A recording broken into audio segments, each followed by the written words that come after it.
and brothers, the unprecedented events unfolding over the last few months, it seems it's clear that the ruling class want the call of the working class to meet with this new normal. Now, in addressing issues related to the hostile environment and the Windrush generation, I will specifically look at Labour's response to the pandemic. On the 7th of May, Alison Bailey from the LGB Alliance said, well, she tweeted, imagine if the headline was white people are twice as likely to die from COVID than black people. And then imagine that the action plan was to relax the lockdown. And I thought she had a good point. Now, there are many clues that whilst black people are disproportionately dying of COVID, this government is using the pandemic to launch a class attack on workers and the poor. Moving on now to structural racism and COVID. Black people are disproportionately affected by coronavirus, due in large part to the structural inequality and racism embedded in society. In measures like the hostile environment, where its continuation threatens the viability of measures to even combat the pandemic, like contact tracing, for instance, as migrants fear that they, rightly fear that they might be charged by the NHS or actually deported if they come forward.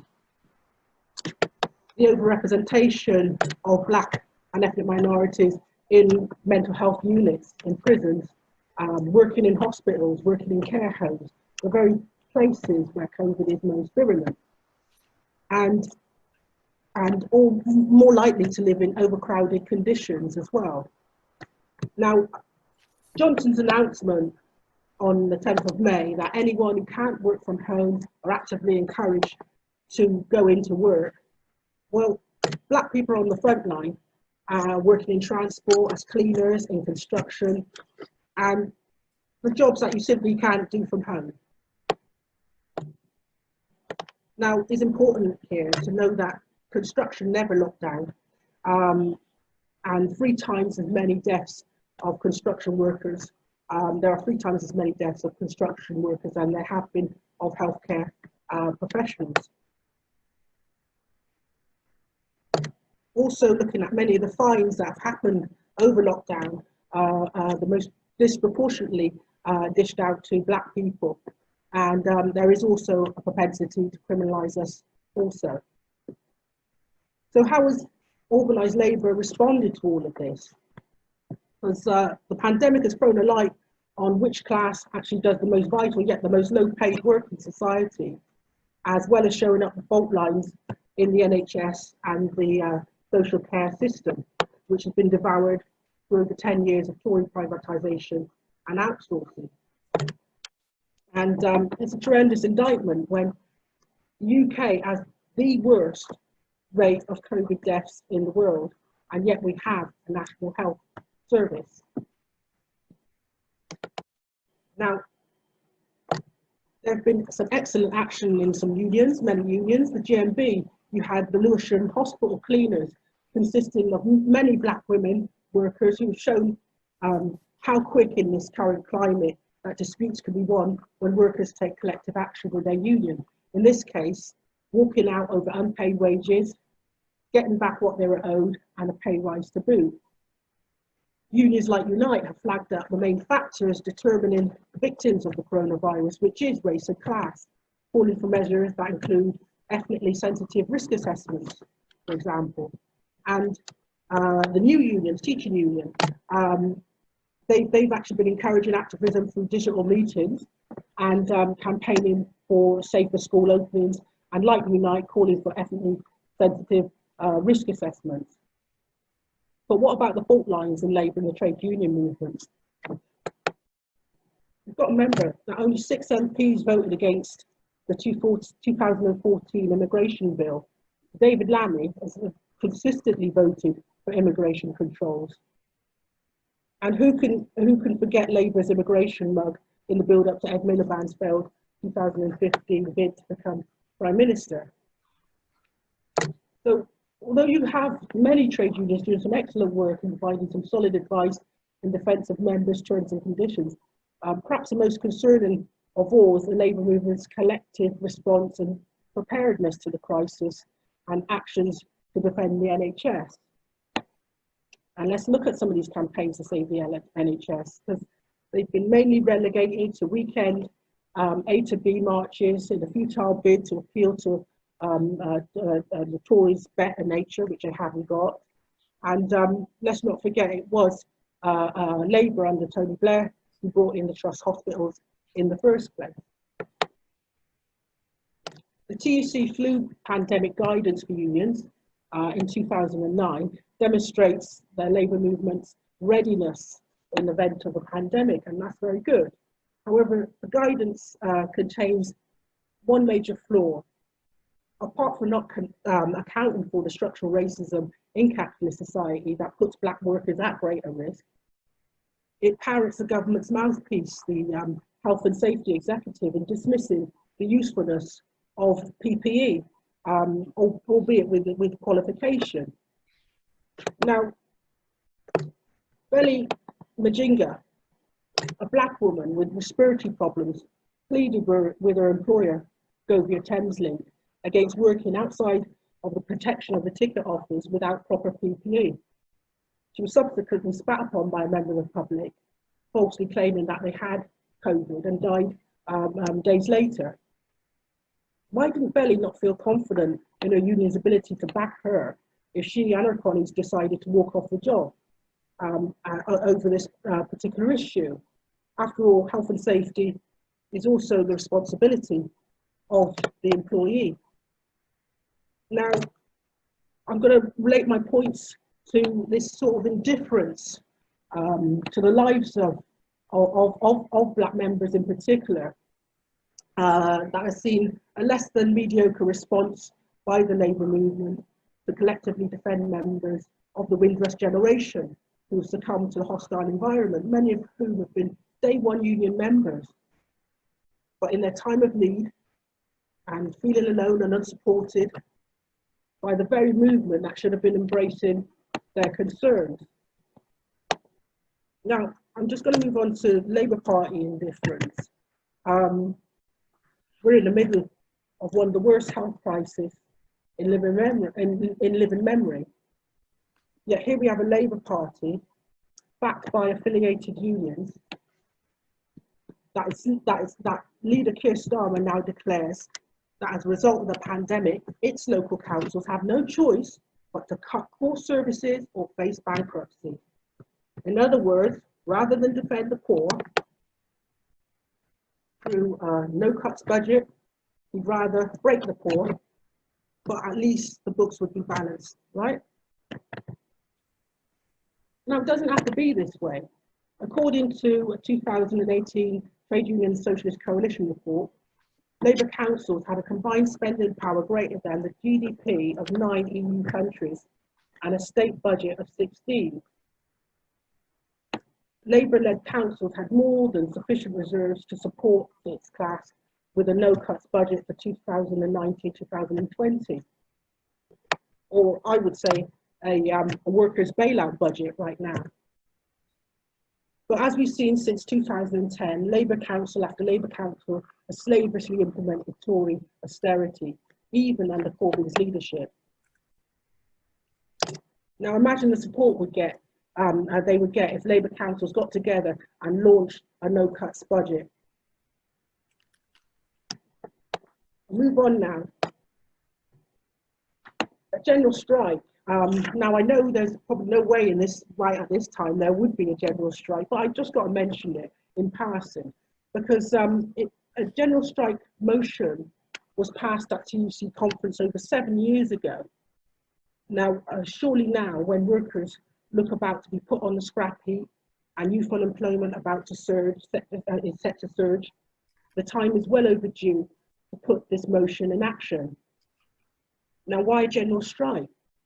Well, a general strike actually poses questions of power, of taking back in-house the outsourced resources of the NHS out with the private contractors, and you know the question of power in terms of like a workers' bailout, you know, because we, as I said earlier, we've seen who does the work in society, we see who runs society. And let's not forget that in 1972, when the threat of a general strike was made, they managed to release the dockers that were in prison. So, I actually put that question up for discussion. So, let me say on this question of indifference and how it plays out in other ways. Among the membership and in our communities, the Tories have been able to play dividing role. A recent example is the constant drip of information about the disproportionate COVID death rates among ethnic minorities. You say this enough time, it does a pretty good job of desensitizing white workers to the experiences of black workers. Now, slogans of black and white unite and fight, they actually sound quite simplistic in these times and ring quite hollow. And it doesn't make up for the years of neglect and taken for granted by the labour movement of black people. We've had recently the murder of George Floyd coming in the midst of a pandemic when many thousands of people have lost their loved ones, and their loved ones are dying because they simply cannot breathe. And that's hit to the very core of our communities.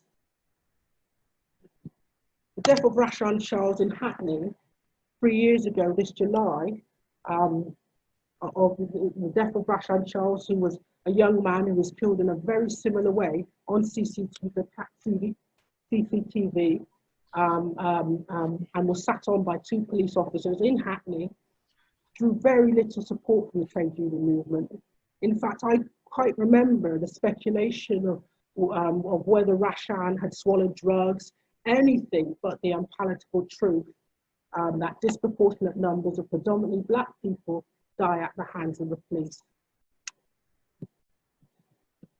Now, in closing, I've lost where I am now, sorry. In closing, I'd just like to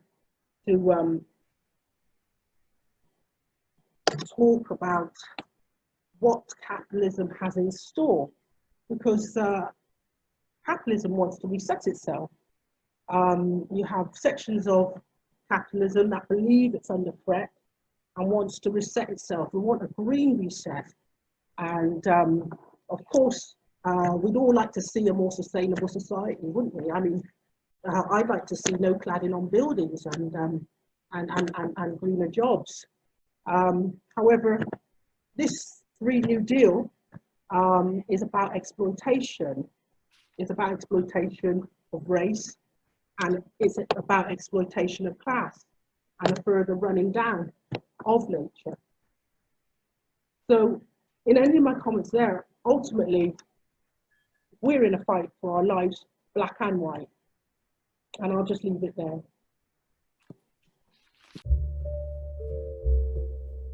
My main argument is that race and class are linked.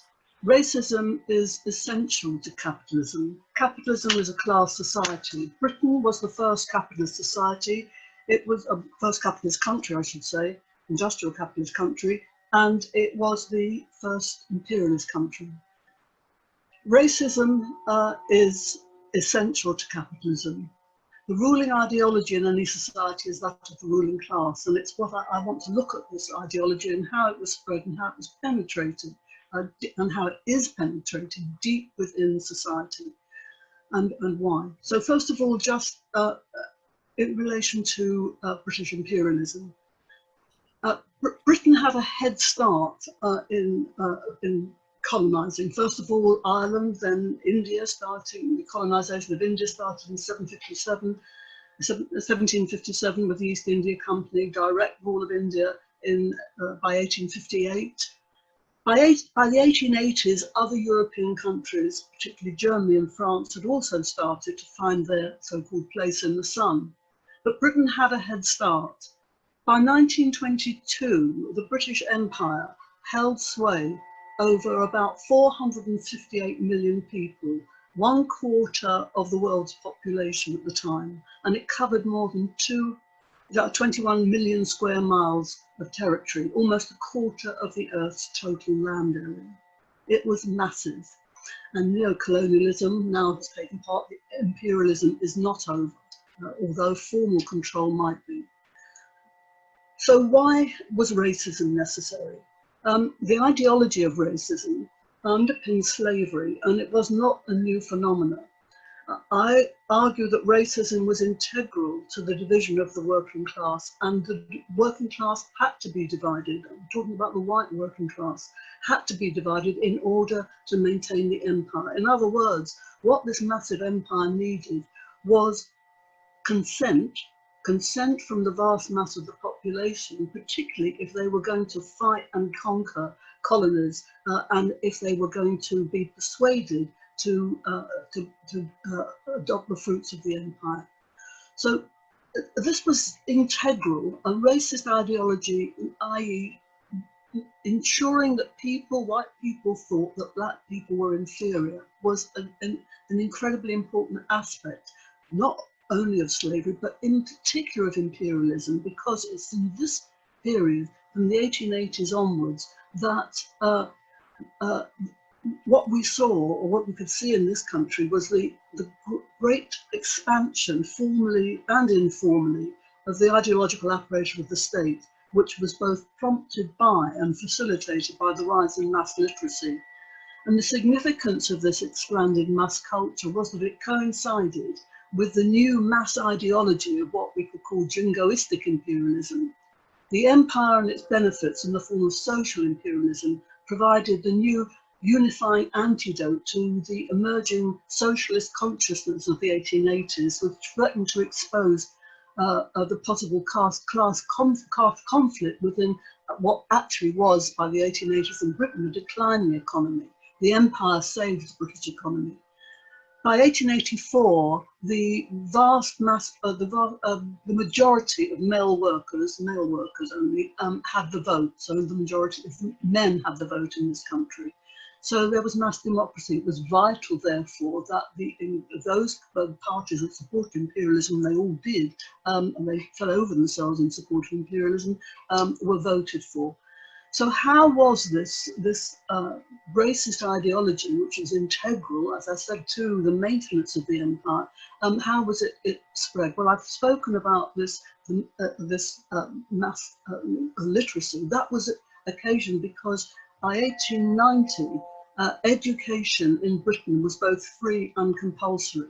And that then meant, when I talked about the expanded ideological apparatus of the state, that is in terms of seeing the massive growth of a popular press, dreadful papers, of course, the propaganda poster, music halls, again appealing to masses with a very distinctly imperialist rhetoric, the youth movement, the working men's club, the great national pageants like Queen Victoria's Diamond Jubilee and Empire Day.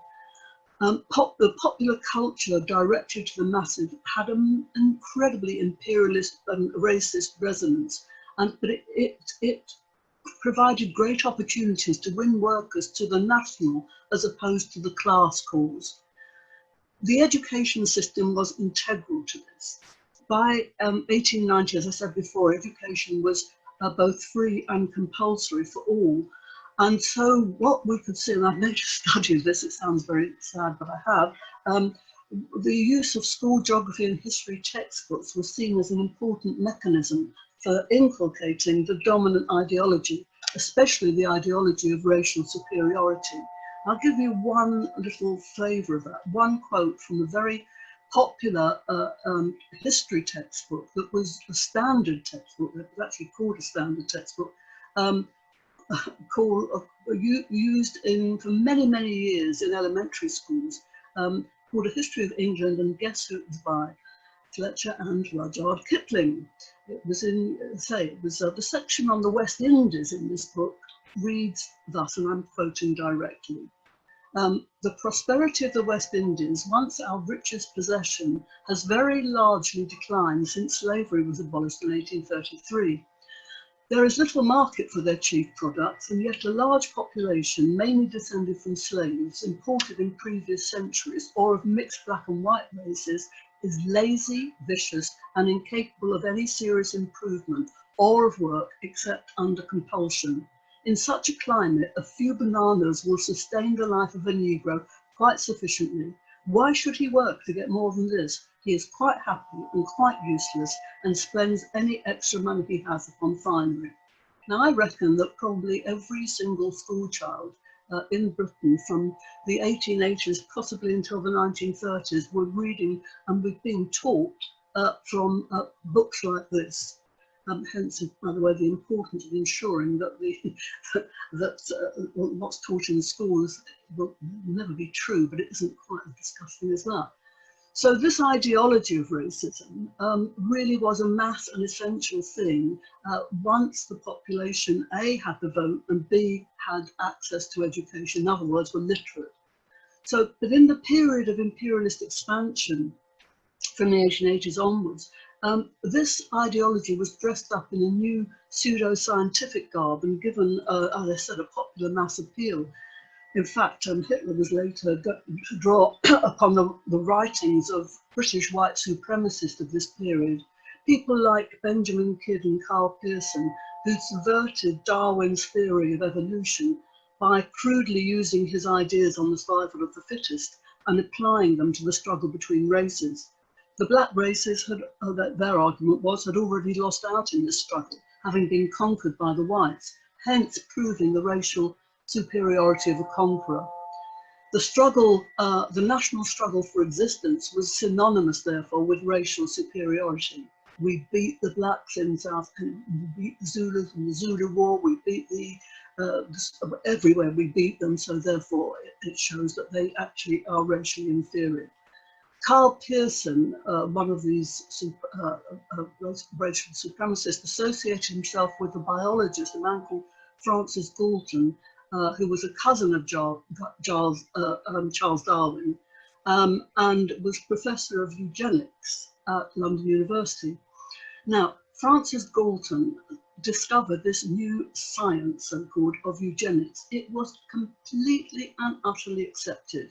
The practical application of eugenics could, according to Galton, by means of selective breeding, regulate heredity and produce a white super race capable of surviving the struggle of existence, and eugenics became an established and virtually unquestioned orthodoxy, absolutely unquestioned.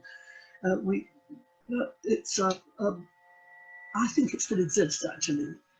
Social imperialism was also a very influential train of thought at the time. In other words, it was there really to win over workers to the imperial idea, because the argument ran that the profits from the empire could be used to finance social reform. Well, actually, it was a lie, because there was very little social reform at all, at least until 1945, any meaningful social reform.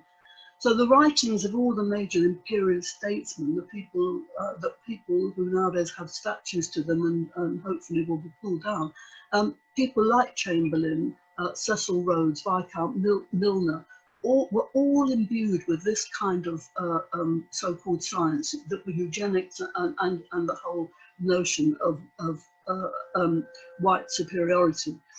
By the way, on the question of the statue thing, I think it would be very useful to keep those statues and put a label around them saying just how appalling they were. These are the people that ruled this country.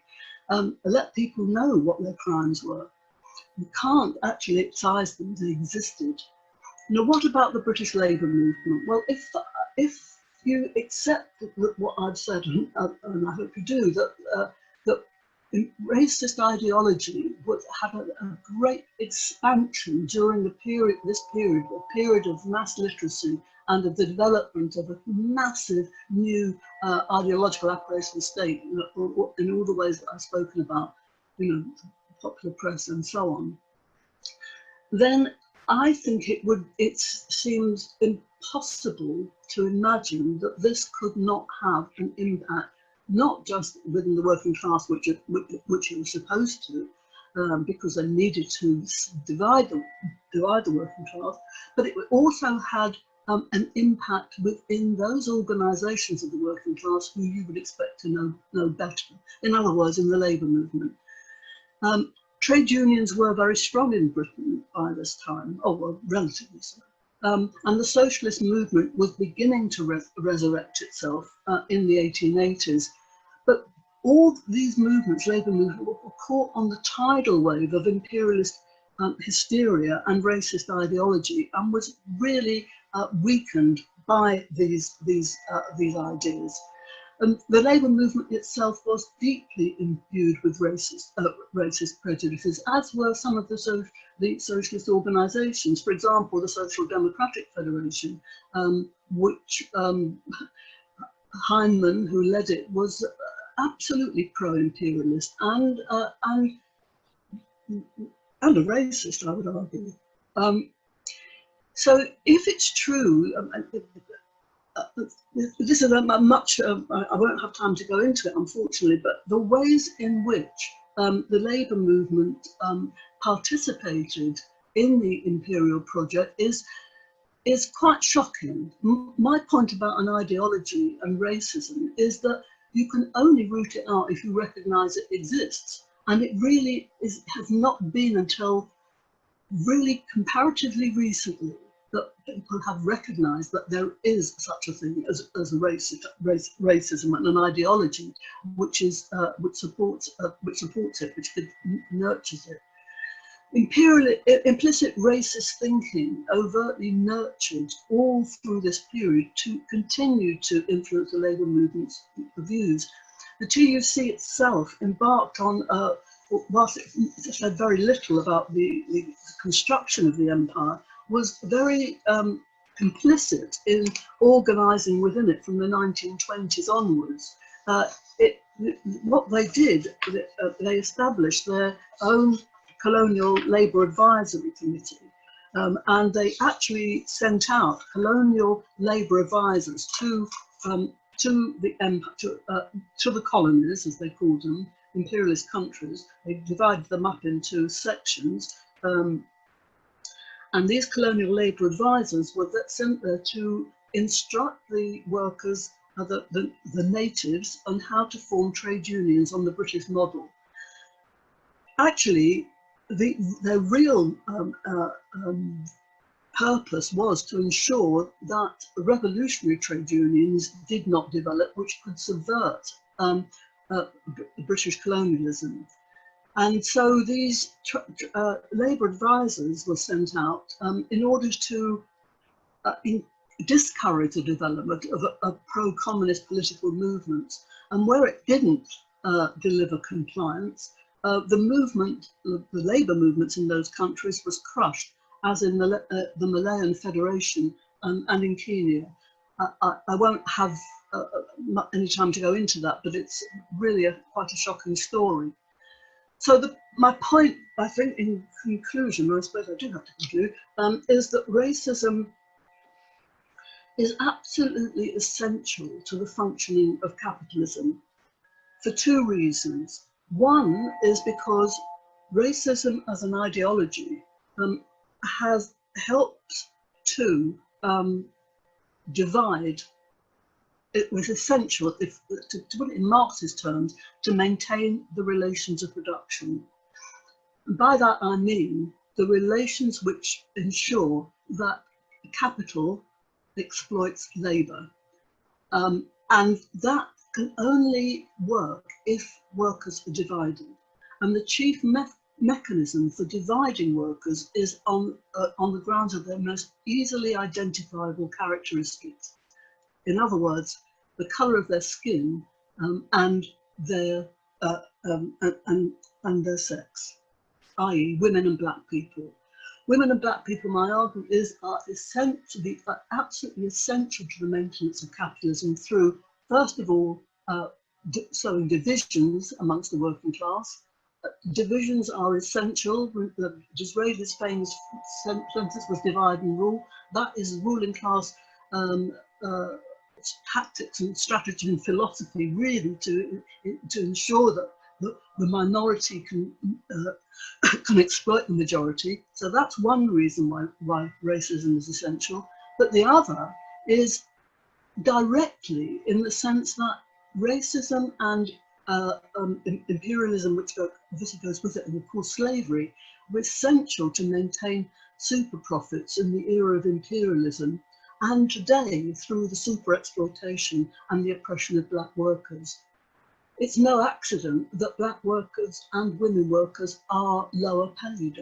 There's a gender pay gap and there is a race pay gap. And that's absolutely essential to maintain super profits. So in conclusion, I'd say that we have to understand race in relation to class. We have to understand how it is that racism has fulfilled its function of dividing worker against worker, not just against black against white, but also within the working class, to ensure that there is a permanent pool, if you like, of people who have not grasped the fact that racism exists and that is there not just as a superimposed ideology, but it's integral to the way in which capitalist society perpetuates and maintains itself. I'm first of all going to say a little bit about me and why the Black Lives Matter and police violence is a topic that's close to my heart. I've lived in and around Hackney most of my life, and I've got numerous friends who've been assaulted, some killed by the police. And one of the people who was assaulted by the police, very important person in my life, was my dad.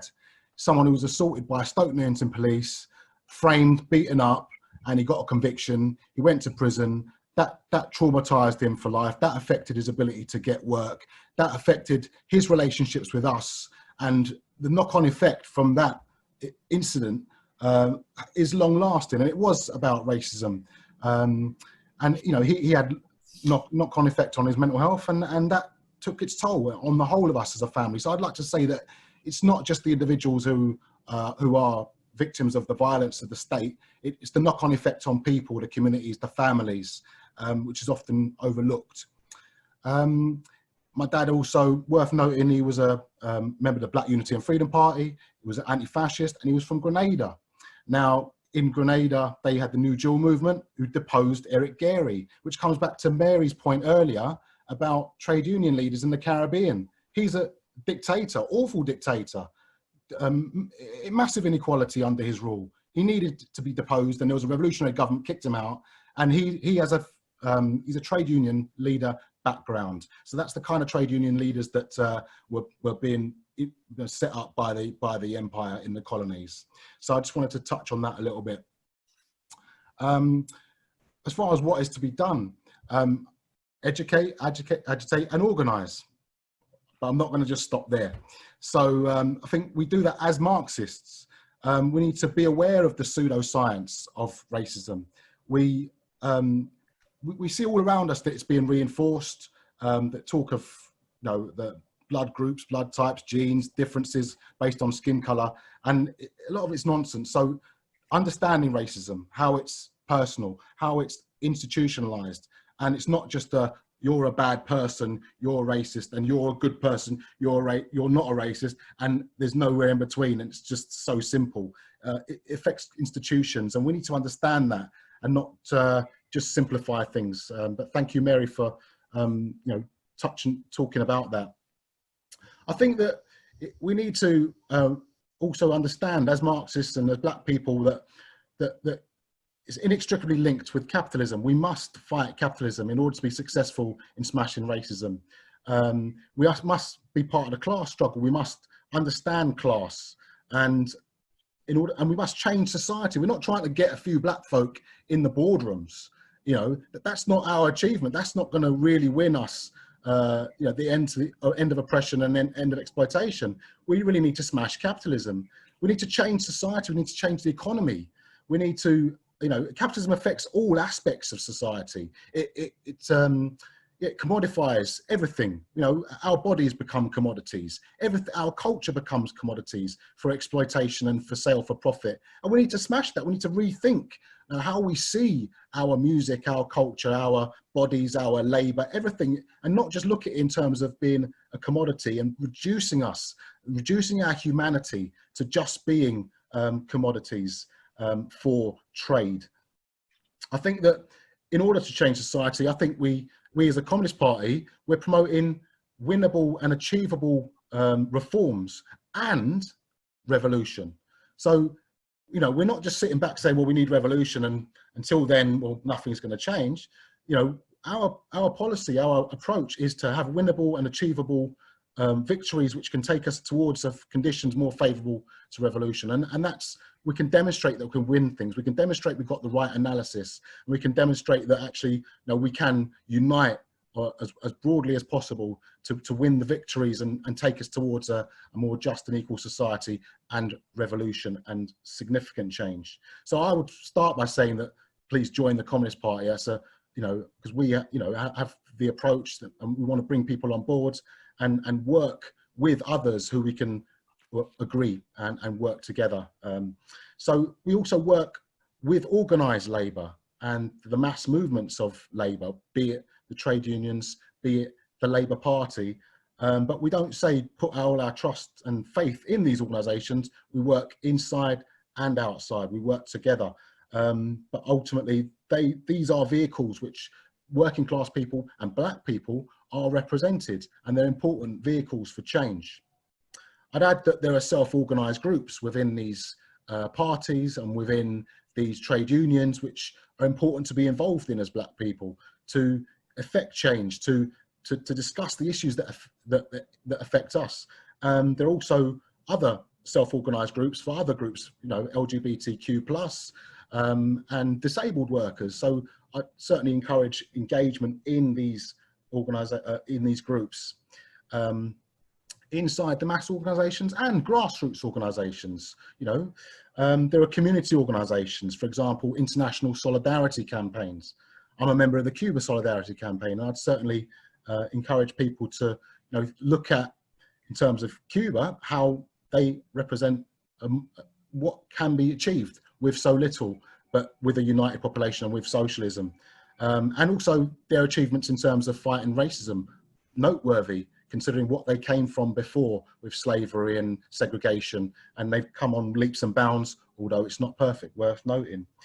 I think our anti-racist and anti-fascist campaigning and fighting is important. I think self-defense as black people, to defend ourselves against police violence, against fascist violence and racist violence, and state violence in terms of, you know, be it the benefit system and the way that it, you know, reduces us to bureaucratic numbers. I mean, that's a form of violence where people don't have access to food and resources. So, but coming back to anti-racism, anti-fascism, I think self-defense is important. I'd also add that there's some sterling work being done by various campaigns out there.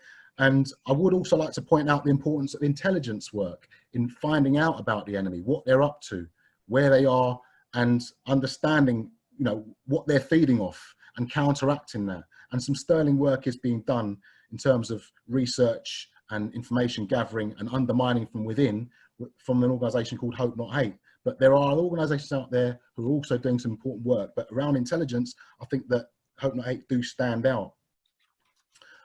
I'd like to say that the Communist Party do what they say, in terms of they do what it says on the tin. There's a lot of organisations out there who hijack campaigns, who bandwagon, who recruit off and feed off the anger and the hurt, the pain of the issues of the day. And they don't actually do what it says on the tin.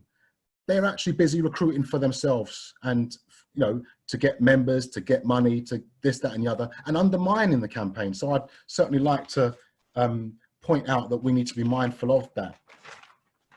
You know, I think we need to also be mindful of those who want to have a black capitalist solution, you know, as in we don't want to replace capitalism as is now with a load of black leaders at the top making money, exploiting the rest. We'd be wary of that. You know, we don't need more Obamas and Oprah Winfreys. That's not what we're fighting for. I think also we're mindful that we don't want to be drawn into only fighting for symbols and a cultural war.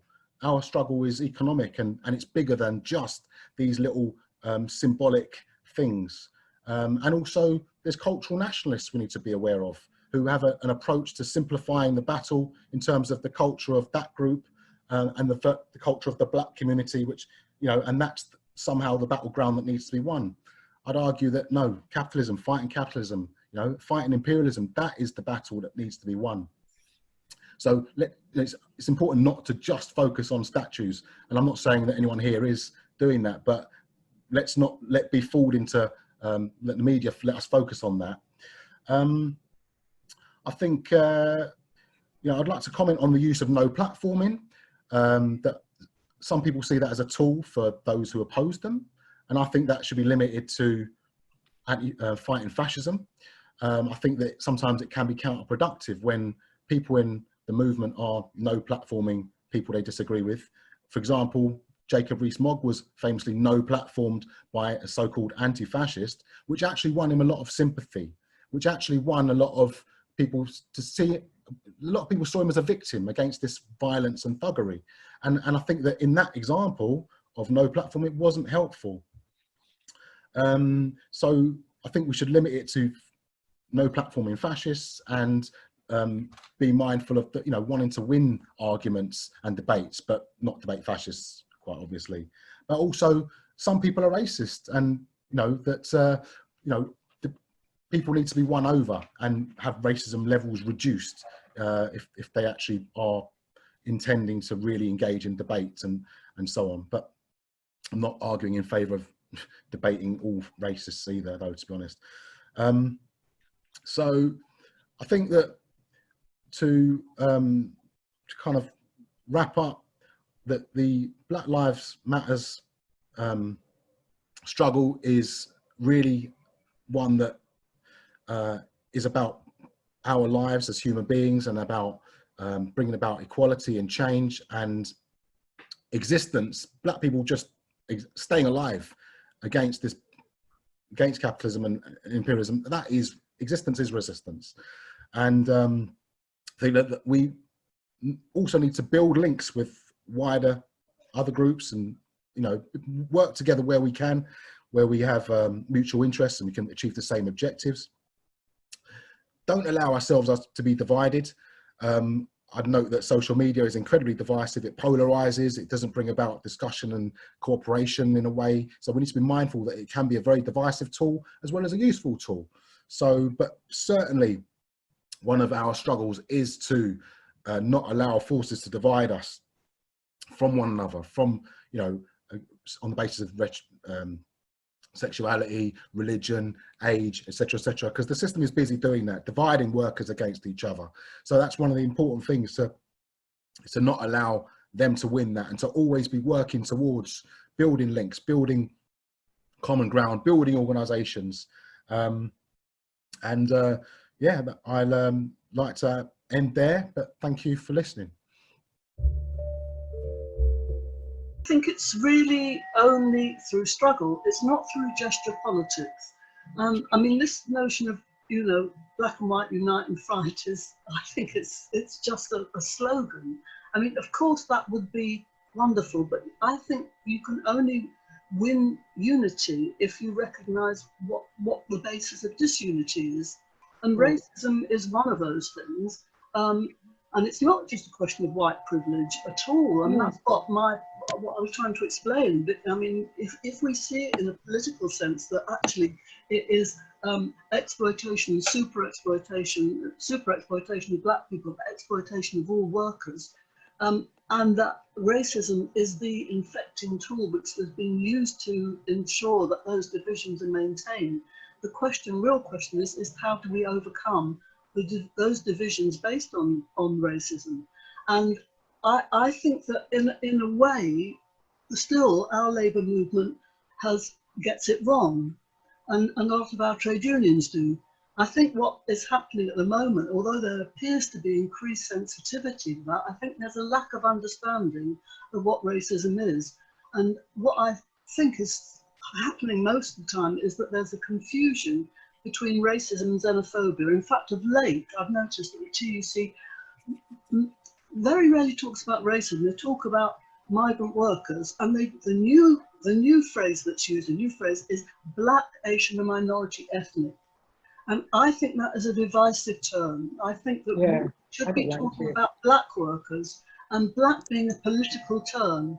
And that's the root of racism, is exactly that, in identifying skin colour as the basis. That's what I was trying to explain in my talk. Using skin colour as the base of the most easily observable characteristic, and then having prejudicial and racist attitude based on that. So I think that actually the ability for black and white to unite at the moment is hampered by what I consider a form of identity politics, which is encouraging people to see that there is this kind of complex unity between Black, Asian and minority. What does minority ethnic mean? It means I can identify, it means anybody can, it means a Polish worker can, it means, that's not to say that they don't suffer discrimination, but they don't suffer racism. And I think that term BAME, which is used all the time now as a shortcut for what used to be called black workers and black organisation, is a liberal kind of diversion, and it's actually proper unity. Yes, I think you're right there, Mary. Is it okay to speak? Yeah. Yeah. I think one way is to explain, you know, I mean, what's usually doled out to black people first, you will get it, white people will get it down the line. And that's been the case in most instances. One famous example is back in the miners' strike, where, you know, I mean, black people, I mean, the story's never been told, but, you know, I think a lot of the donations, the black communities gave so much to the miners' strike, because when we saw miners getting their heads kicked in, it was like people who'd been in riots before knew what the police were capable of. And this is something that, well, what comes to us will eventually come to you. And I think that's the best education of all, because you see, it comes back to that question that Gordon mentioned earlier about no platform in racists. And there's a tendency these days to cancel and no platform anyone who says anything that's slightly upsetting to somebody. And I think what's been forgotten is that of how we sit down and talk to workers. You never expect someone to come with a perfect set of principles to an organisation. So one of the things you do is sit down and discuss. But one thing I always find in discussing with my class is that they might come out with something racist, but I could challenge it and I could make someone think. And that's the way to go, even if you have to challenge it on more than one occasion. You know, the way to do it is to keep on challenging the thoughts, because working class people will always give you time. That's in my experience, that's been the case. You know, and it comes back to old things in the workplace. I mean, you mentioned it earlier, Mary, about this name BAME and everything like that. And I mean, I say it myself, and I think, why am I saying that? I want to call black. Black is a political expression. That's what it is, you know. And you know, you've got a lot of like young Turks nowadays who want to say people of color and this and that, and it's like, I'm sorry, but you know, I'm not going to call myself a person of color. It's called Black Lives Matter, right? So it's not called people of color. Exactly. Lives Matter. So exactly. This is it. I'll end it there and let go. Thank you.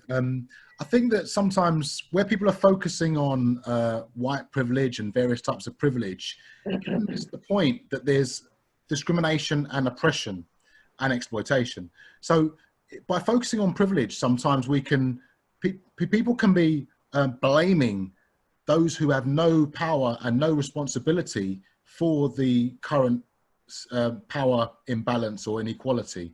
So, you know, your white working class people may not they haven't chosen to have the privilege that they've got. They're in a situation where that's what they have. Now, blaming them for it, making them try and feel guilty or make them apologise, well, that's not really quite what we want to achieve. I think we want them to know that we are facing discrimination and oppression, you know, we're dehumanized, our lives can be taken by the state, our lives can be taken by racists and fascists, and we can die in workplaces, and people don't, you know, the system doesn't care, and our lives are less important and less valuable. So that's our reality. And I think by sharing our reality and showing that we have more in common. So we're all being ripped off by the same utility companies. We're still going to the same hospitals which are having their budgets cut.